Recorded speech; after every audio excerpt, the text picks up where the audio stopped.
Good evening, everyone. It's Christopher Hale here. I'm in Rutherford County.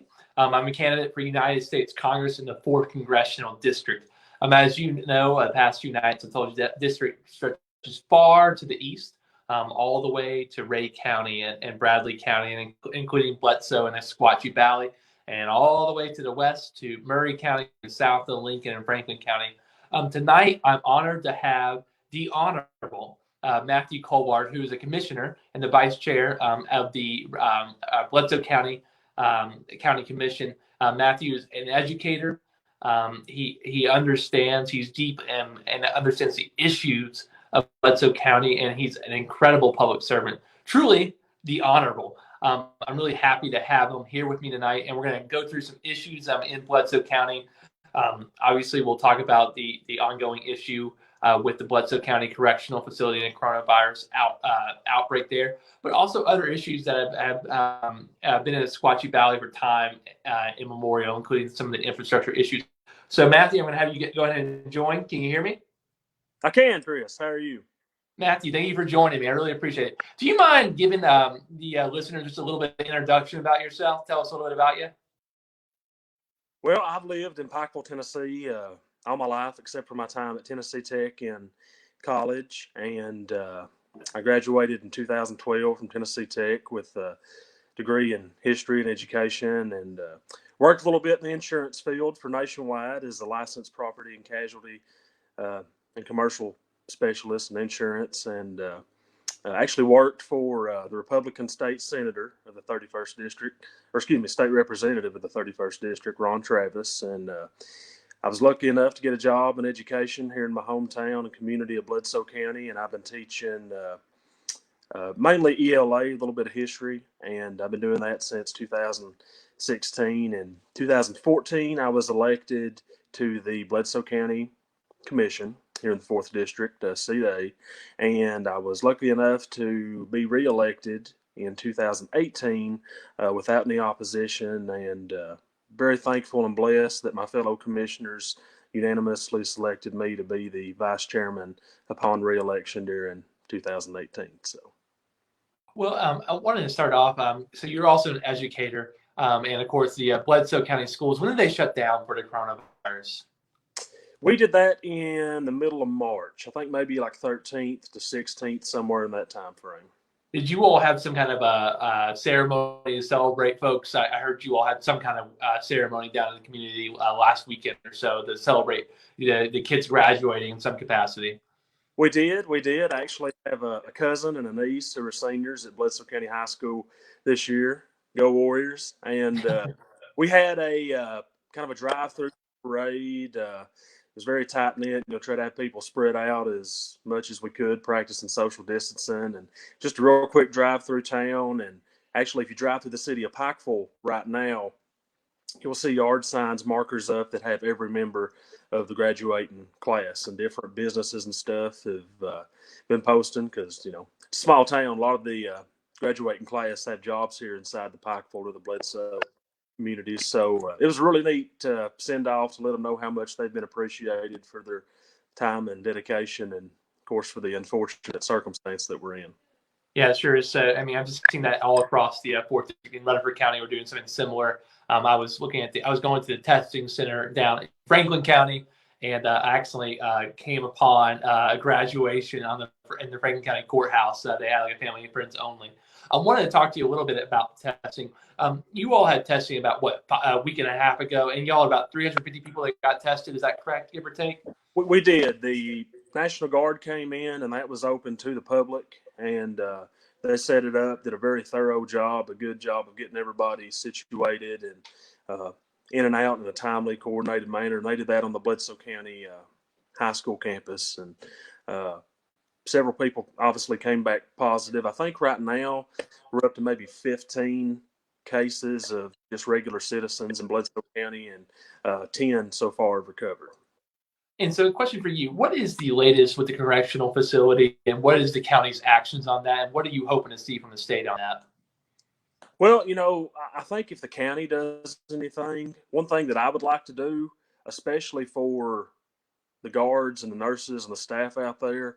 I think a pandemic like this has shown us the necessity of hazardous duty pay.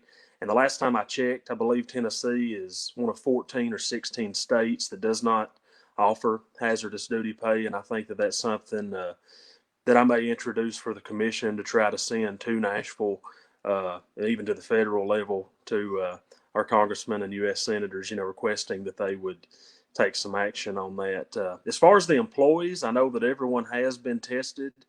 I think that they're doing a good job right now. Of course, tests are coming back on the prison. I did a interview with Stephen Reynolds on his podcast, on the Man in the Middle podcast, and we talked about how if you look at the map, outsiders are probably thinking, what's going on with this small place with Bledsoe County? And the prison population makes up somewhere around 600 of those cases, give or take, that actually pop up on the map for positive cases in Bledsoe County.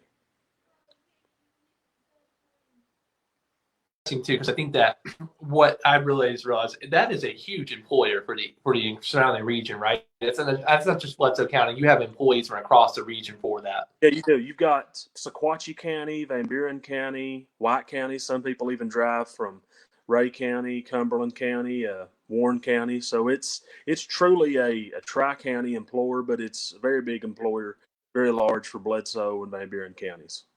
Well, it's interesting too. Would you say that there is a shared interest, obviously, in fully testing correctional officers, doctors, and nurses, and also the inmates as well? Because they're all surrounded in the same community. They're all going through the same circumstance, the same hell together in a lot of ways. Right.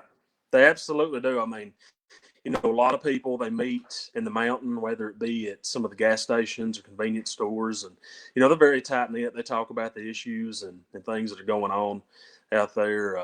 A lot of people that I've talked to have bragged on the warden through this.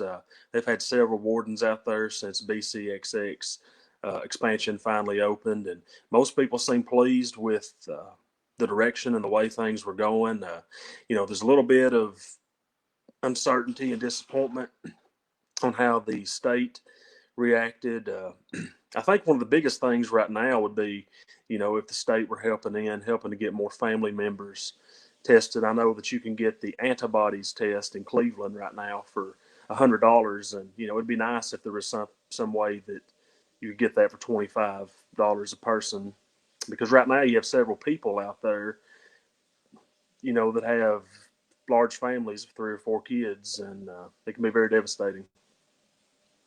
Well, one thing I want to ask you about that too is, do you think when you going forward, if you had hazard pay in particular, I want to talk to you about that. What can you imagine? What are different possibilities? I can't hear you. Can you hear me now? Having some audio difficulty. Hold on a second, Matt. Can the folks out there hear me okay?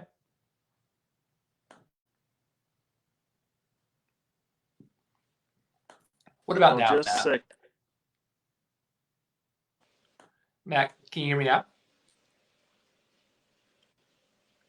Am I struggling to get you in that? Still can't hear you, Chris. Okay, 1 second, Matt. We'll get you right back. Give us 1 second. We're going to try to get Matt right back on the line.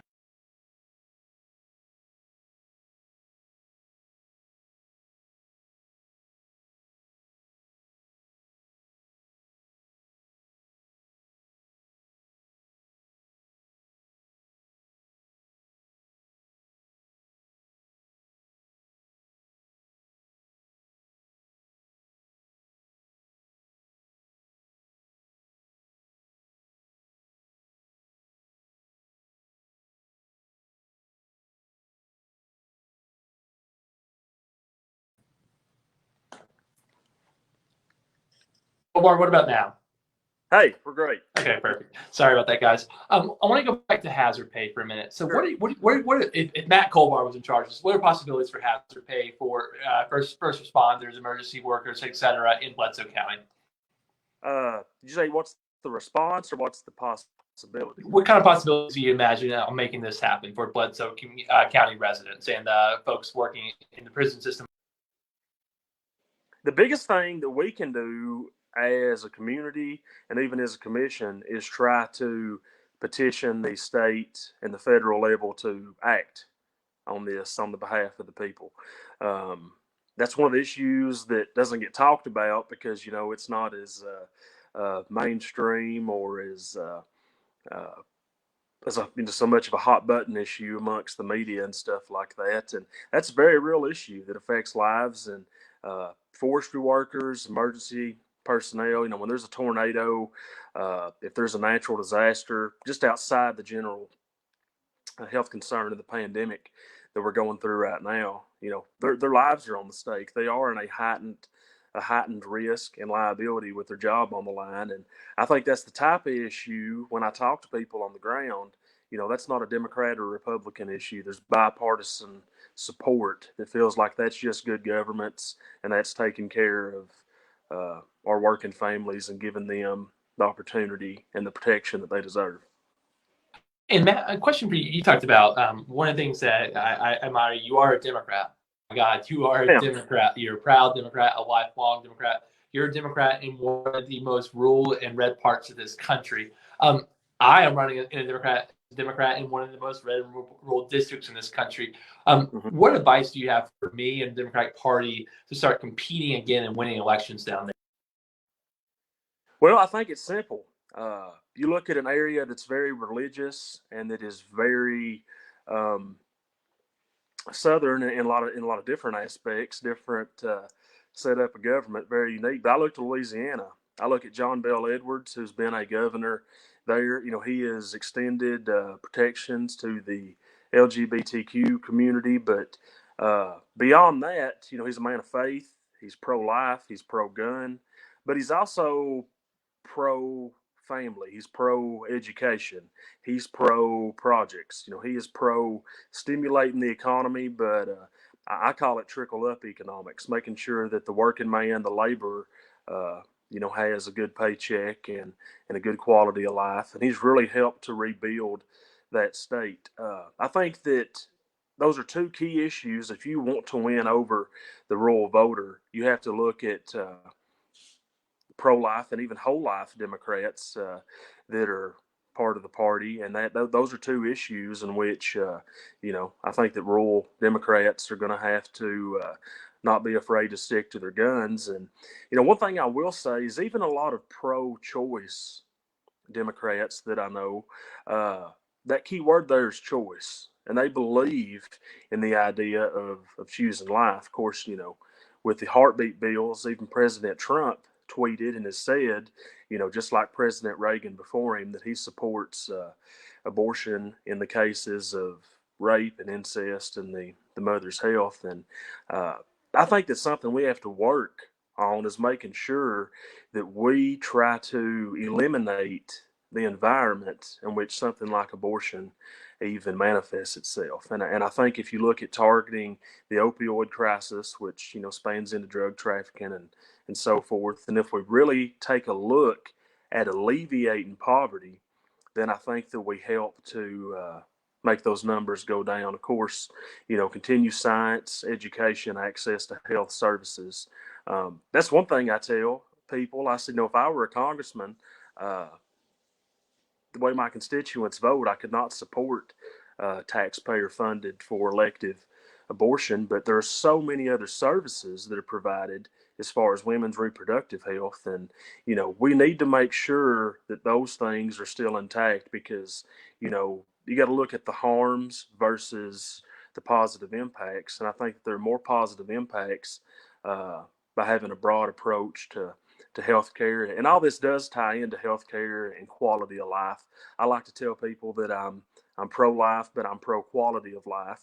I think that if a young mother, and it's a very serious issue, is a rape victim or a product of domestic assault or just a very dire situation, she needs to have help. There need to be programs that are out there to help single mother, single father, any parent, to give that child all the essential benefits and opportunities that are going to be needed to have some quality of life. And I think that ties into a bigger thing of poverty alleviation. I've told people that, it doesn't matter if it's the concrete jungle or the hills of Appalachia, we're dealing with broken homes. We're dealing with the opioid crisis, as I've said. We're dealing with, broken access to health care. We're dealing with veterans committing suicide. We're dealing with infant mortality rates that are high in the state of Tennessee. We're looking at veterans, again, not getting their care, and we're looking at our seniors and our least of these being being in bad shape. So I think that's part of a broader topic. If you'd like to go into that, or if you'd like to go into another direction, I'm Well, I certainly willing think, to talk about whatever yeah. you like. One thing I want to go, I want to get on infrastructure here in just a second, but one of the things I want to talk about is the rural hospitals and Medicaid expansion. So obviously, one thing I should know is a U.S. member of Congress cannot expand Medicaid. But one of the things that struck me is that Congressman Desjardins is so deeply absent from any issue that affects locals in the state of Tennessee that does not directly affect his ability to go on the House floor and vote. There's two sort of roles of congressman. Member of Congress, one is you're a legislator, but also you're an advocate in the community, and you use the bully pulpit to fight for folks in the community. Right. And we know that obviously the rural hospitals depend on two forms of checks: Medicaid and Medicare. And Congressman Desjardins has done nothing in his 10 years of office to help Tennessee expand Medicaid or expand Medicare coverage for throughout the country. Can you talk a little bit about the rural healthcare crisis, particularly, and how you see that play out day in and day out in Bledsoe County? I can. It looks like the opportunity for what I would call medical entrepreneurs to set up a clinic or to set up a private hospital. That's very limited because, as you are very well aware, you have to have a certificate of need in order to operate. It's funny because we're supposed to be a capitalist society, but healthcare is one of the only institutions that's constructed to tell you, which type of medicines you have to buy, which type of doctors you can see, which hospitals and which specialists, are inside your network. So I think that that's something broader that has to be addressed. That's bigger than a Democrat Republican type issue. One thing I can say, if I were a medical doctor and I were in Congress, especially one of the largest districts in the nation, if you're looking at how it's spread out, being the Tennessee 4th, I couldn't imagine not making a trip to rural hospitals, to nursing homes. And actually, Bledsoe County's nursing home is right there adjoining the Erlanger Bledsoe campus, right there, all in one building, basically. So I don't know how you could be a congressman, and Democrat or Republican, and not reach out more and always be trying to bring new ideas and innovation to the table. Rural America and poverty areas have been forgotten about. And I think that you have to talk to the professionals, you have to talk to the administrators and see what they need.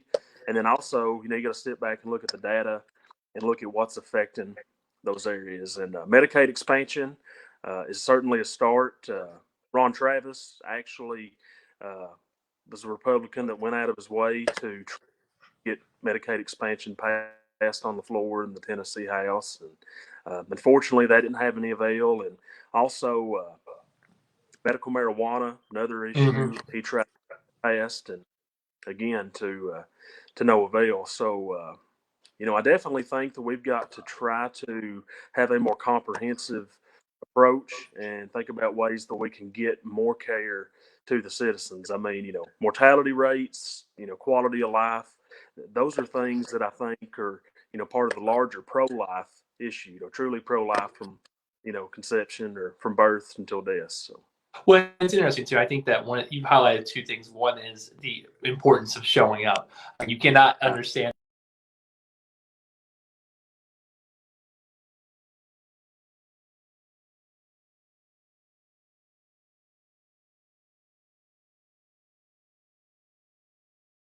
that Republican Party's agenda first and foremost hurts rural America.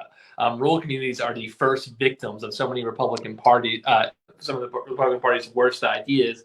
And I think that some Republican in rural areas get it. They understand that the healthcare is not a partisan issue. Rural hospitals and healthcare are not left versus right, but right versus wrong.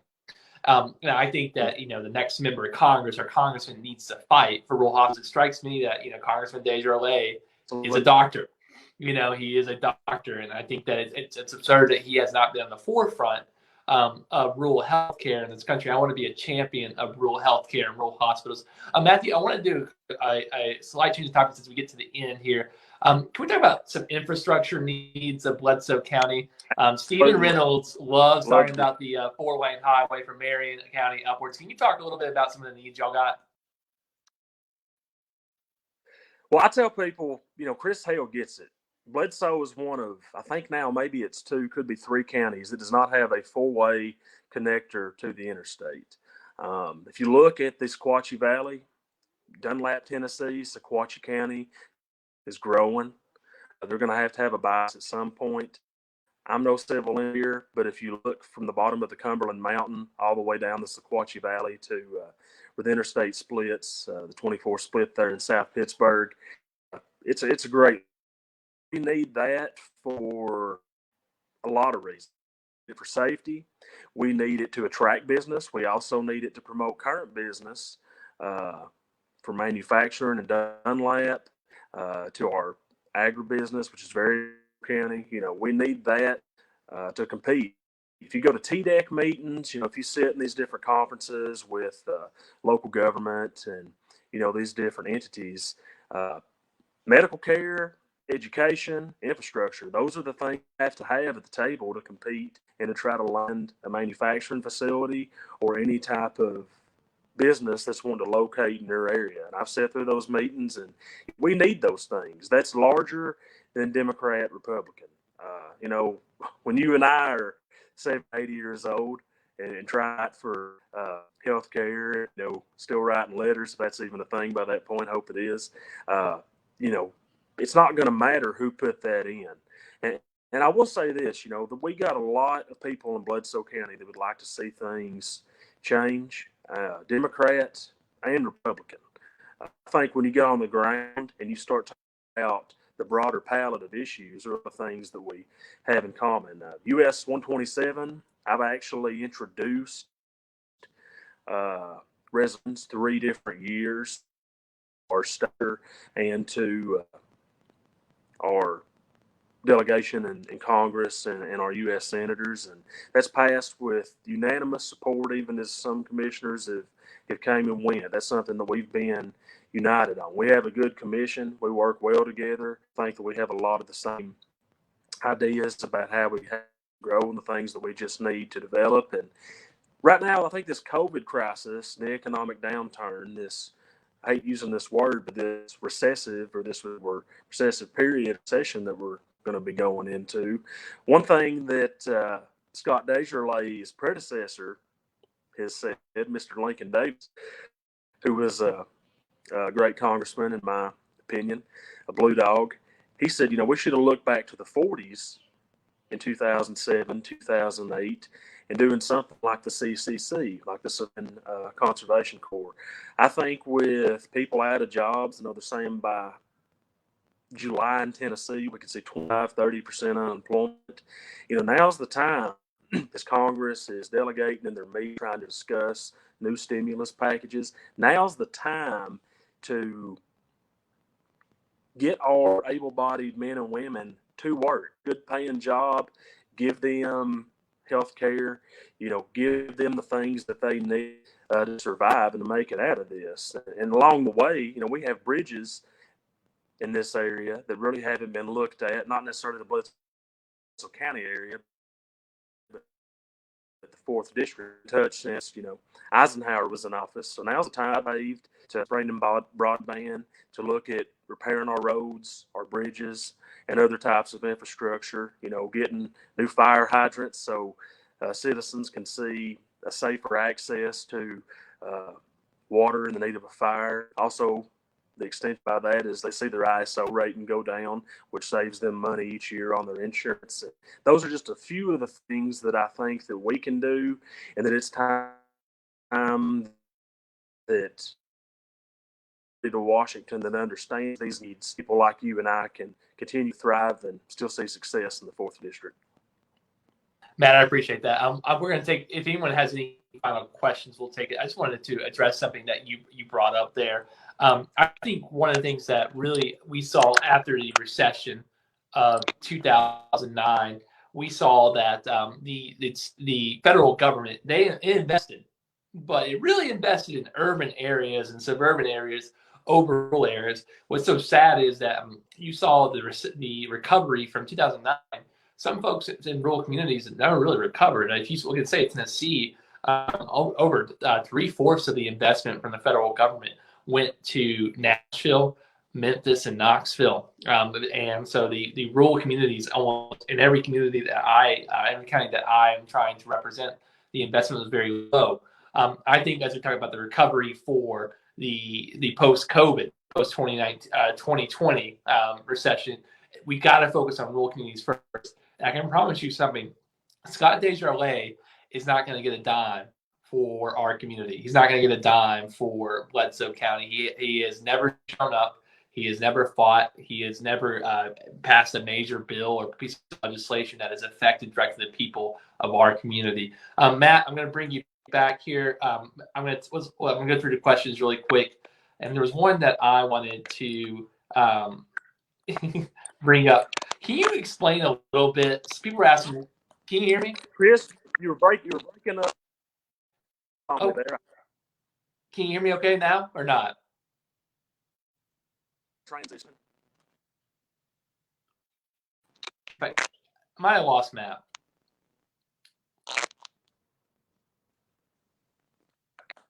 I think we did. Well, we'll see if he comes back. But does that not highlight the need for rural broadband? I don't think he's back on the line, so we're probably going to lose him. Does that not highlight the need for rural broadband? Let me tell you something. If you don't have rural broadband tonight, I want you to know that Scott Desjardins voted against it. If you don't have good internet access in rural communities tonight, I want you to know that Scott Desjardins voted against it. We're going to try one more time, see if I get Matt up here. Matt, can you hear me? Okay, see what you're seeing right there? That is because Scott Desjardins does not support rural broadband in Tennessee. He's voted against it. He'll vote against it again.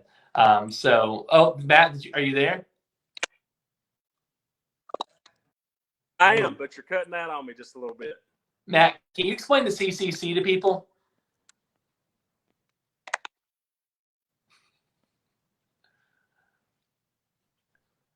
I think we've lost Matt. I didn't hear that question. Could you? Can you explain the CCC to people? Are you able to do that? Okay, I think we've lost Matt. Well, we're going to end it. I want to thank Matt for being here tonight. Matt is a champion for Bledsoe County. He gets into some fights, some good fights, though. And I know he's always has his ear to the ground. He cares very deeply about Bledsoe County, and I do too. To everyone in Bledsoe County who's listening tonight, I'm going to fight like hell to make life better for you and your family. I particularly want to say a word to the family members of the Bledsoe Community Correctional Facility. I want to speak to the correctional officers, doctors, nurses, employees, and also those inmates as well. I am going to fight like hell to get the truth and to get justice for you and your family. What the state of Tennessee did was unjust, immoral, and we're going to get to the bottom of it to ensure that you get the justice that you deserve, you get the truth about the situation, that it never happens again. And I'm staying on top of that. I filed legal request with the state of Tennessee. I got some results on that. If you go through on our Facebook, you can see some of that. We're starting to get into what happened there. And I'm going to defend everyone in that center, and every correctional officer and inmate and employee of state prisons all throughout Tennessee. I want to thank Matt for joining me tonight. Bledsoe County, you have a congressman that does not show up. He does not know you. You have never met Congressman Desjardins. He doesn't know you, and you don't know him. You do know me, and I know you. And if we haven't met yet, you know that we will. But the most important thing you know is that I will fight like hell to make life better for you in your family. So if you're ready to have a congressman that actually shows up to work, who shows up every day, who knows the issues, who fights for Bledsoe County, fights for Pikeville, fights for the entire Sequatchie Valley, I'm your guy. Go to ChristopherHale.com if you want to join the fight. If you're able to give $3 a month, give $3 a month. If you're able to sign up to get on our email list and volunteer, do that. But I do ask for your best wishes. I'm sending my prayers to you and your families. But most importantly, I'm bringing help. Help is on the way. Bledsoe, I'll see you soon. Thank you for joining me. Tomorrow we'll have Mariah Phillips, a champion and the hardest working woman I've met in politics here in Rutherford County. She's running for State House. We'll have a good slew of folks on next week. I really want to highlight too, next Wednesday, we're having a conversation about legalizing medical marijuana with Jason Pickle. I hope you can join me for that. If you got any questions, get down in the thread and we'll be glad to answer them. Thanks for joining, guys.